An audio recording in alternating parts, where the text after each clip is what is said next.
मुल्क का सर काट के लाएगा उसे डॉक्टर घुसी के 1 करोड़ रुपया इनाम दे। এক সময়ের ভারতীয় আলোচিত অভিনেত্রী ও তৃণমূল কংগ্রেসের লোকসভা সদস্য সায়নী ঘোষের মাথার দাম 1 কোটি রুপি এমন বিকৃত ঘোষণা দিয়েছেন ভারতের উত্তরপ্রদেশের বুলন্দশহর জেলার সিকান্দারবাদের এক বিজেপি পৌর চেয়ারম্যান প্রদীপ দীক্ষিত। जो सानी मुल्क का सर काट के लाएगा।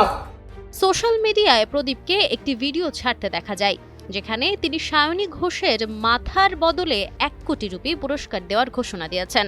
মুহূর্তে এই ভিডিওটি ভাইরাল হয়ে যায়। সায়নীর এক পুরনো সামাজিক যোগাযোগ মাধ্যম পোস্টকে কেন্দ্র করে এই হুমকি দেওয়া হয়েছে বলে জানা গেছে। ওই পোস্টে শিবলিঙ্গ নিয়ে আপত্তিকর মন্তব্য ছিল বলে অভিযোগ করে হিন্দু সংগঠনগুলো।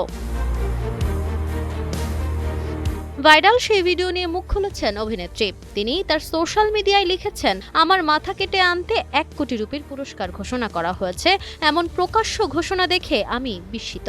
তিনি ভারতের প্রধানমন্ত্রী নরেন্দ্র মোদী, স্বরাষ্ট্রমন্ত্রী অমিত শাহ, বিজেপি সভাপতি নীতিন নবীন এবং লোকসভার স্পিকার ওম বিড়লাকে ট্যাগ করে প্রশ্ন তোলেন, নতুন ভারতে এটাই কি সরকারের নারী শক্তি বন্দনার ধারণা? এ সময় তিনি নারী সংরক্ষণ বিলের প্রসঙ্গও টানেন।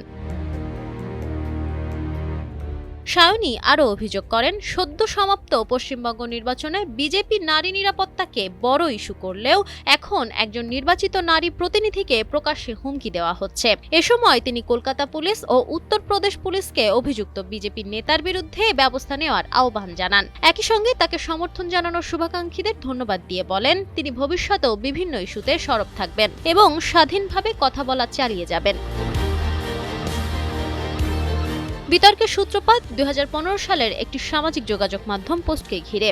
সে সময় সায়নী ঘোষের একটি পোস্টকে হিন্দুদের ধর্মীয় অনুভূতিতে আঘাত হিসেবে দাবি করা হয়। পরে সায়নী জানান তার অ্যাকাউন্ট হ্যাক হয়েছিল এবং নিয়ন্ত্রণ ফিরে পাওয়ার পর পোস্টটি মুছে ফেলা হয়েছে। সেই সূত্র ধরেই নতুনভাবে ভারতের নির্বাচনের সময় বিষয়টি আবারও সামনে আসে। Nafisa Noyal, Times today.